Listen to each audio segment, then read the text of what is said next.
Welcome to the 7th part of this section on teaching using humor. In this part, we'll learn how to plan humor intentionally. Let's address a common misconception. Some people think humor in teaching is spontaneous, something that just happens if you are naturally funny.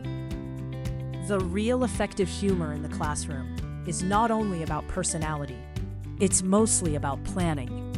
It's about what we do or say, when it's happening, and how it's done. As a teacher, you already plan your objectives, your activities, and your timing. Humor could be part of that same structure, not as decoration, but as a pedagogical tool. Because humor, when used intentionally, can capture attention, reduce cognitive overload, support memory, and increase participation. Let's break down where humor fits best in a lesson. The first minutes of a lesson are critical. Students decide, am I interested? Am I comfortable? Do I want to participate?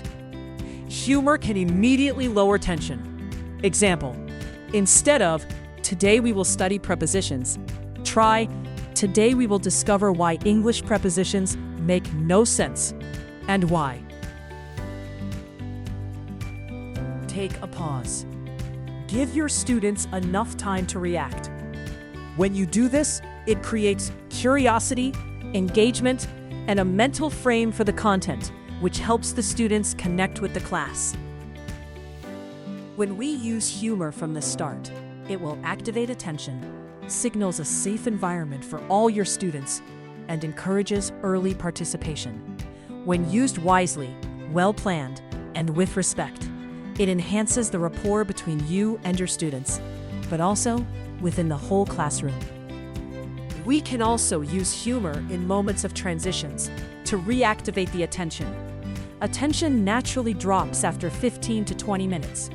This is not a discipline issue. It is cognitive reality. Humor can reset your students' attention without interrupting the lesson.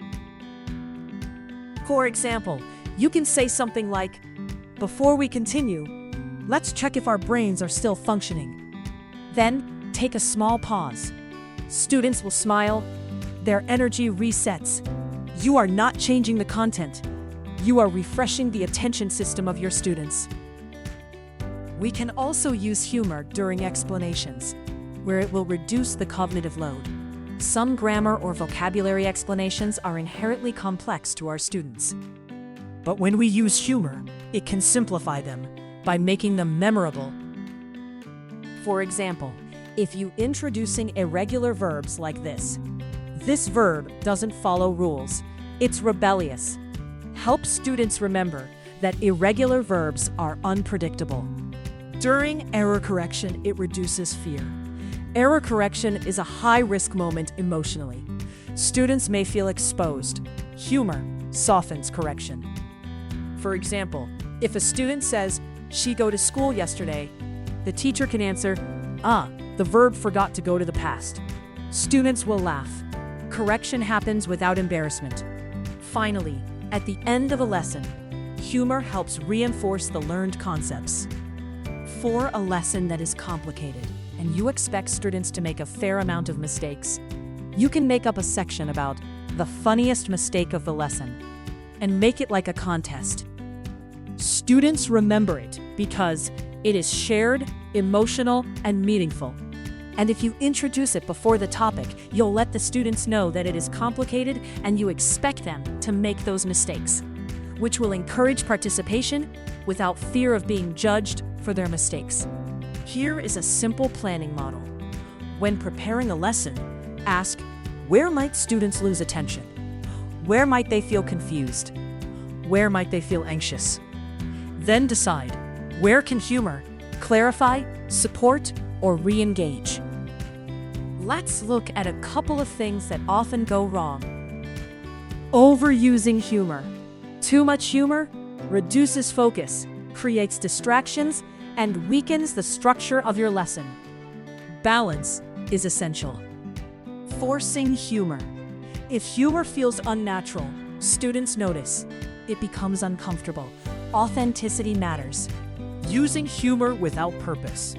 Random jokes may entertain, but they do not necessarily support learning. Always think, what is the function of this moment? Ignoring timing. Even good humor fails if used at the wrong moment. Timing is as important as content. Humor is not something extra. It is part of your instructional design. When planned intentionally, it becomes a tool for engagement, clarity, and memory. You don't need to be a comedian. You need to be intentional.